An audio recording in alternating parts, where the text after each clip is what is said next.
It's involved a lot of inputs from quite a number of different parties. And in fact, we started the board meeting yesterday morning at 7 o'clock and we finished it at 10 o'clock at night. So we actually had quite a mammoth board meeting.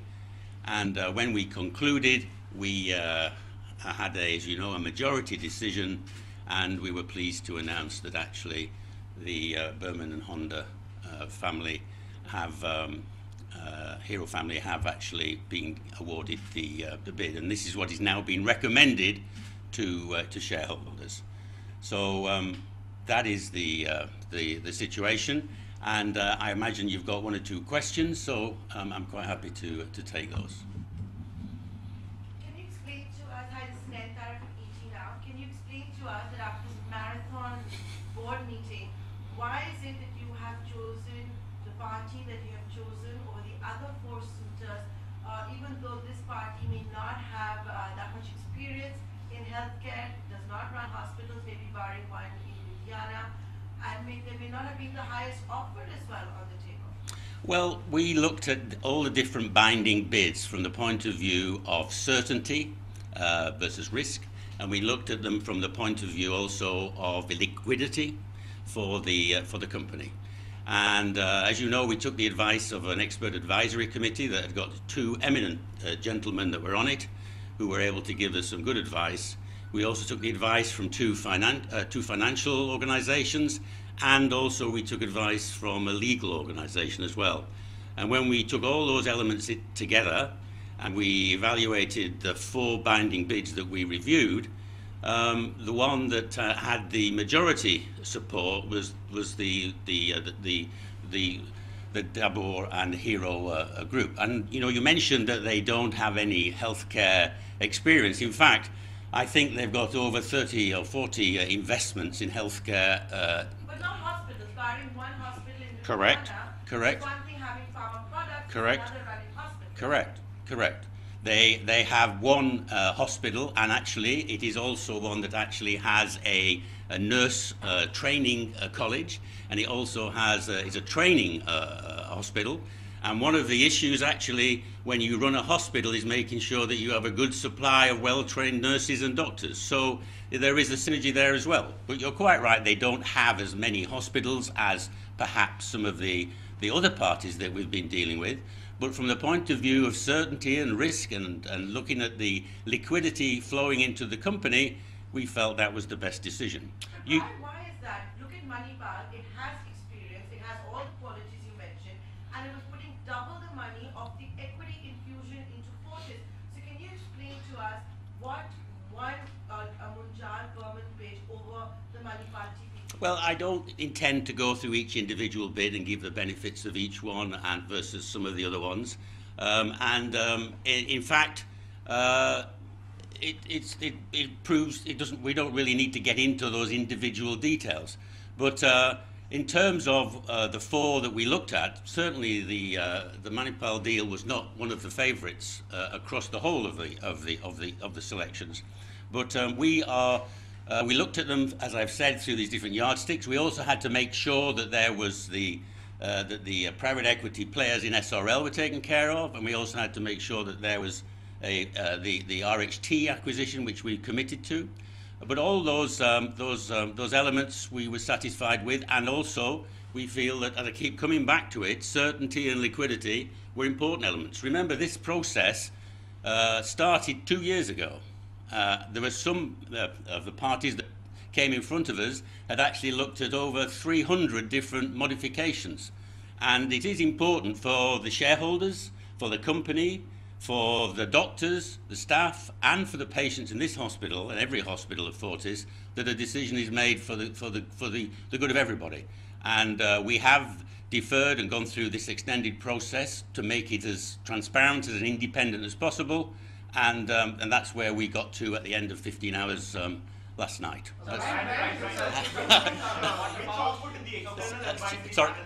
Sorry.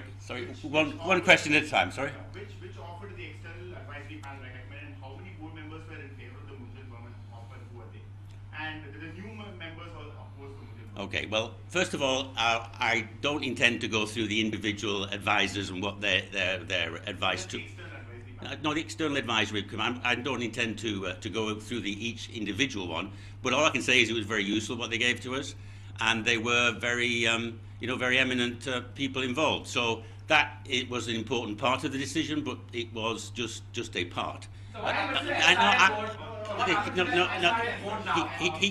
he asked for a second question, which he was asking about how was the board, how was the place of different people on the board and that sort of thing. Well, as you know, on the board we have 3 members.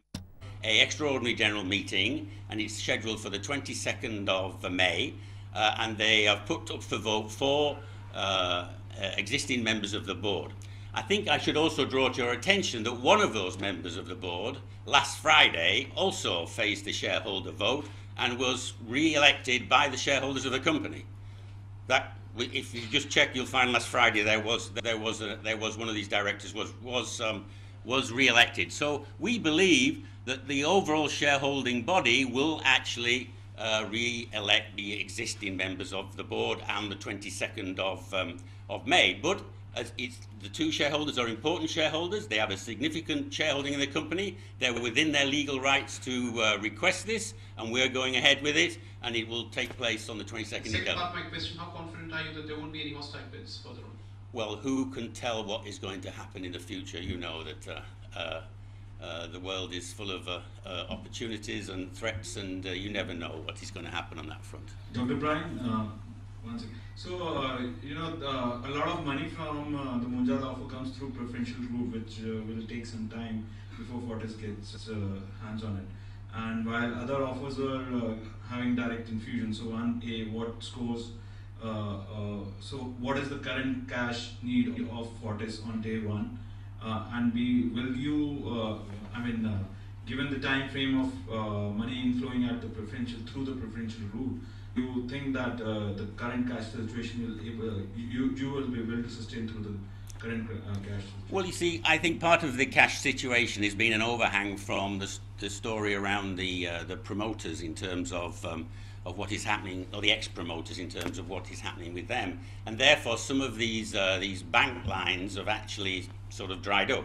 I truly believe with the 2 names that are now associated with Fortis, this situation will be changing as we sit here actually in this room, and I think that there will be a change in the way that the banks will be dealing with Fortis very quickly. So I am relatively confident that actually those issues will now be behind us. But you're quite right, there is a certain time delay, but I think there will be a response from some of the banks, and there will be support coming from them.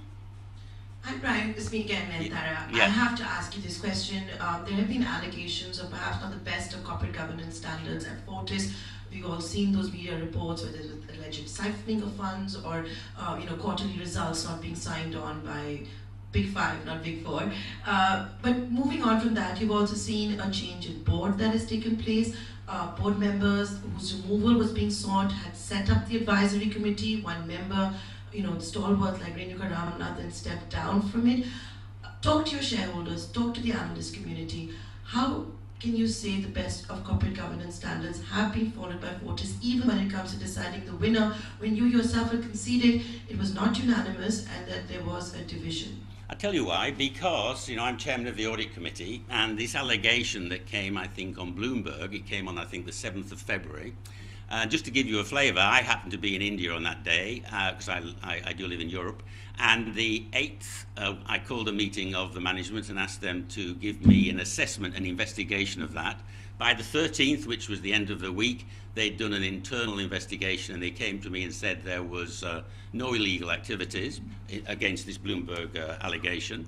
And but that wasn't sufficient for me in the audit committee or the audit committee itself, and I specifically requested that Luther and some lawyers get brought in to check this internal review and to make sure that actually it is challenged and thorough, and they're now doing total forensics to give us an answer. And that is going on at the moment. We won't know for a few... You sold the company before the forensic audit. Everybody knows that. And so the forensic audit is coming in, and we're expecting to get a result, hopefully in May, which will declare, what was the situation within the company. But so far, I am not aware of any illegal activities, I think there may be some procedural things that we need to put right, but there are always procedures that you need to work upon. We have a very thorough audit committee. You should see the internal audit reports that are about that thick, which we go through every quarter. But in terms of this particular issue, you need to remember that it was the audit committee that briefed the lawyers, and now everybody who's investigating Fortis is very keen just to sit back and wait for the Luther report, and then we will see what it says. And the second part of my question. What was that? How is it that people whose removal is being sought are deciding the procedures and have decided a winner when you yourself conceded it's not a unanimous decision? Well, as I mentioned to you, of the 4 that are actually being challenged at the next meeting, 1 was re-elected last Friday. That gives you a flavour of the sentiment of the church. The board yesterday as well. No, yesterday that was just there was 2 people who we were actually just formalising. They've been on the board since a month or so, 2 months maybe. So that was just a formalisation that came through the board meeting. Yeah. Dr. Tempest, this Yeah. is Rajiv. I have 2 questions. One Yeah. is about whether any part of this transaction entails any funds going into the Singh family's holdings, and second is I may have missed the first part of the meeting. I got stuck in traffic. Okay. What was the ratio in terms of majority at the board? Okay. Well, all the money goes into the Fortis company, and you've seen that. It's very clear in that. In terms of what I mentioned earlier on, I've already answered the question, but I will just clarify it. In terms of the board, we have 8 people on the board. There are 3 members of the board that actually have been with Fortis for a fairly long time and understand the hospital business and understand the way that it works. And we have 5 members that actually have joined the board in the last couple of months. And of those, so in terms of the voting, the 3 who know the business the best and the longest actually voted for the hero double option, and of the 5 new ones, 2 voted in favour of that, and 3 voted in favour of another party. So after we started the board meeting at 7 o'clock in the morning and we finished at 10 o'clock at night, after that sort of 15 hours and all the inputs we got from a whole variety of advisors, we took a decision on a majority basis. Because it was in the interests of the company, the shareholders, the staff, and the patients that we move on. We've been on this process for too long, and that is why we want the management to start focusing on improving the performance of the business. What was the choice of the other 3? Sorry? What was the choice of the other 3 members? It was another party. Which one? I'm not going to get into the individual choice of different people. I don't think that's fair. Excuse me, hi. Yeah, hi. I just wanted to clarify the Luther investigation. Yeah. Did you say that the report is expected later in May? Yeah. Okay. When exactly is there? Well, I wish I knew myself actually, but we are in the hands of the lawyers. Right now, Grant Thornton is doing an audit. Grant Thornton is doing the forensics. You're quite right. So what stage is it at? Well, it's part way through. It's at an advanced stage, Okay. and we're expecting a report before the end of May. Before the